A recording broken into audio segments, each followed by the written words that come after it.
What I'd like to show you now are the spaces that surround the brain.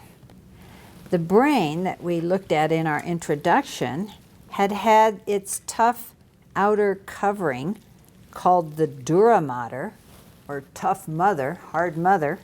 It had been removed so that you could see the gyri and the sulci. And in that I mentioned that the brain had smooth, thin coverings called the leptomeninges, which consist of the pia and the arachnoid that cover this bare gyrus of the cortex, as well as a outer tough covering, which I'm going to introduce you to now. And the dura mater is very, very tough. I cannot pull it apart. And it anchors the brain within the different regions of the cranium or skull. So it keeps the brain from shifting right to left by having a central partition called the falx attached to the base of the skull. And it also has an area called the tentorium, which you see here, which separates the occipital lobe above it, where my fingers are, from the cerebellum, which would be sitting in this region here.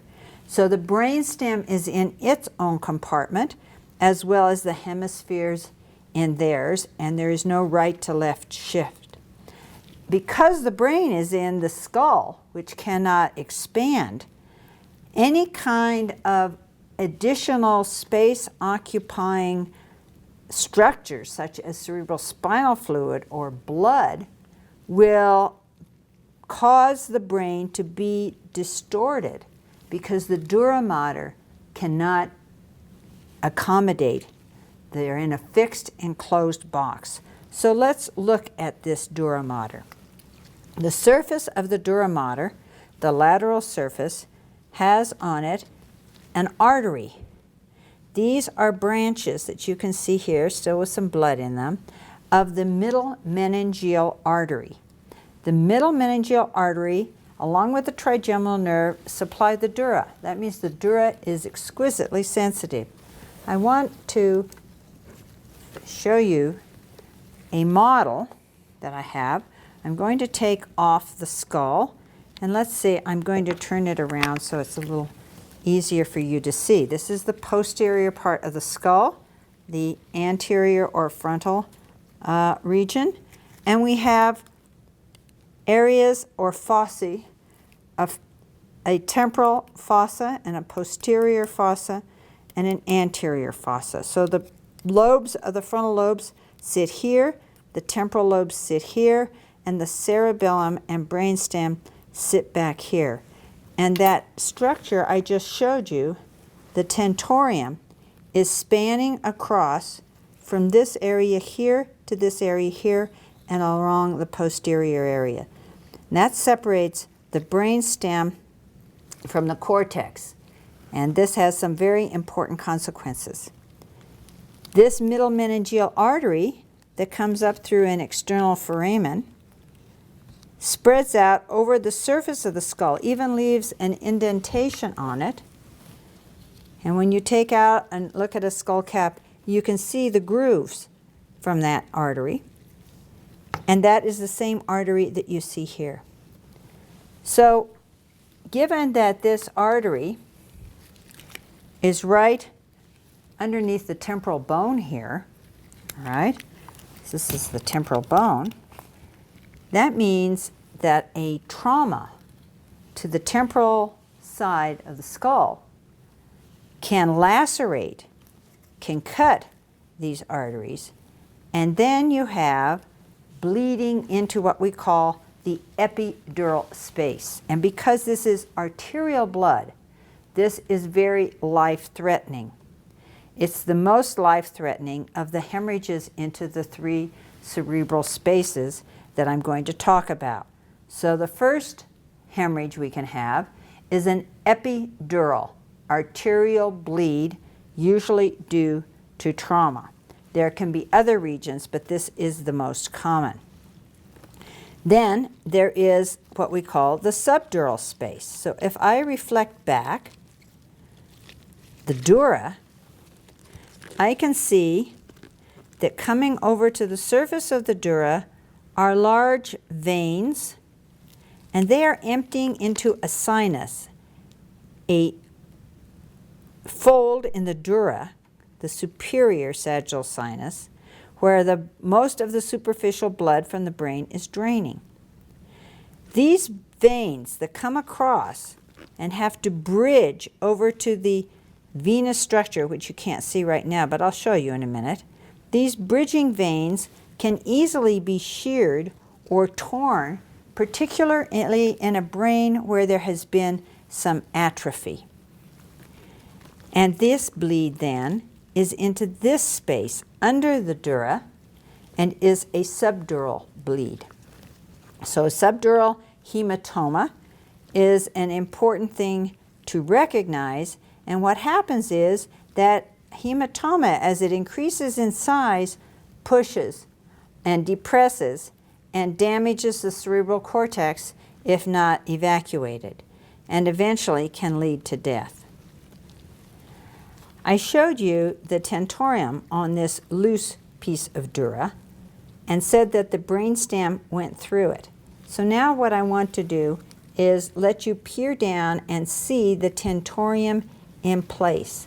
So if I lift up the brain and pull back on the cerebellum, you can see the tentorium, and there is a notch in it, the tentorial notch. Through that goes the brainstem. So this tentorium separates, but is also a barrier to expansion. Anything above the tentorium, which is everything in either hemisphere, gets pushed down through that small notch that I just showed you. So that part of the dura is really important. And both epidural and subdural hemorrhages can push the brain down through this tentorial notch. Enough about the dura at the moment. And I want now to show you the leptomeninges, or the smooth covering of the brain. So this brain has the leptomeninges gone here. You can just pull them off very easily. And here you can see them in place, in situ. Now, there's really two layers here, but because the cerebral spinal fluid has drained out when the brain was removed from the body, I cannot easily separate those two layers. But the vessels that supply the cerebral cortex run in the space in between those two layers. The outer layer is called the arachnoid. The inner layer is called the pia. The space between them is called the subarachnoid space. And that is another potential space that can fill with blood. An example would be if you had a small, let me move this here. If you had a small vessel, such as, let's take a large vessel, such as this carotid artery that you can see here, at places where your vessels, like the basilar artery branch, they can have aneurysms or small dilatations or weaknesses. And with time and age and increased blood pressure, these aneurysms, as they are called, these dilatations, can rupture. And when they rupture, because the vessels are running in this subarachnoid space, they can rupture into the area between those two layers. And this is a frightful situation because the blood goes through the CSF space and completely covers the brain. It's arterial blood and is very often fatal. So this is, again, a coronal section with your gray and white matter, not quite so easily seen on this specimen, as well as a ventricular space. And it's being held together, you see, by a bit of the corpus callosum right here in the center. So here's our big ventricle. So this section is actually back in the occipital lobe, but that doesn't really matter. What I want you to see are the leptomeninges here. So these are the leptomeninges. They're collapsed, but you can imagine if there was blood, it would surround and go up and down and around all of these in the case of a subarachnoid hemorrhage.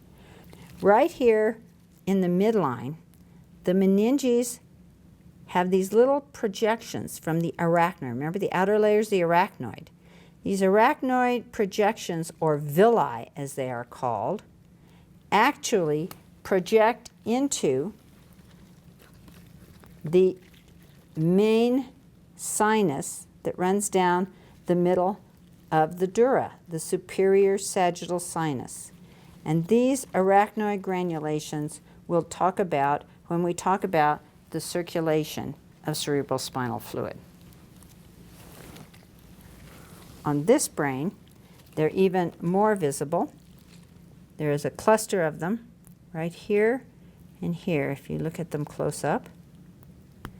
And they are projecting, again, into that mid-sagittal sinus, into this space here. If I pull it apart, into this area here. This would have been filled with venous blood, but it's not there now, post-mortem. But those little projections are into there, and we'll talk about that as a way of removing the cerebrospinal fluid. This brain is also notable for showing you the veins on the surface. These veins at the time of death were quite congested, so they allow you to see the large number of veins that would be draining or bridging into that superior sagittal sinus that was located between the two hemispheres. I'd like to show you a pathological specimen, which unfortunately I don't know the history on this individual, but it does demonstrate that this blood, or hematoma, which has been fixed, is on top of the leptomeninges, which you can see here, and the dura has been removed, so it's in the subdural space. So this is a good example of a subdural hematoma. This is an example of an aneurysm that bled into the subarachnoid space. Here we are in the frontal lobe. You can see the basal ganglia and the lateral ventricles on either side. And here is the anterior cerebral artery. And if we come closer, we can see that there is actually a clip on what was a small berry aneurysm. I don't know if the surgery was unsuccessful or if this was a previous surgery and this was a secondary event, because aneurysms, if there's one, there's often another, and they often bleed again. So here is a great example of how when the vessels rupture, they rupture into the subarachnoid space.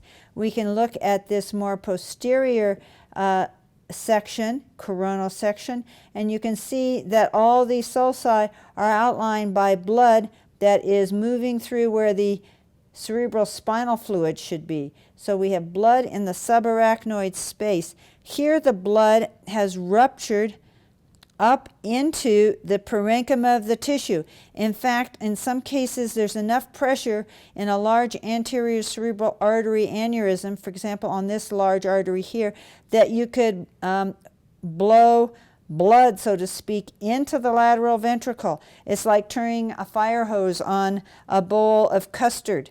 All right, and it just burrows right through here and fills the ventricles with blood, but that didn't happen here. But the temporal lobe and the frontal lobe are separated by this lateral fissure, and there's lots of blood in the lateral fissure, as well as over here on this frontal lobe section. You can nicely see, if you zoom in close, the blood in this subarachnoid space. So this shows you the space, unfortunately, filled with blood instead of CSF, but this is the typical result of a aneurysm that ruptures.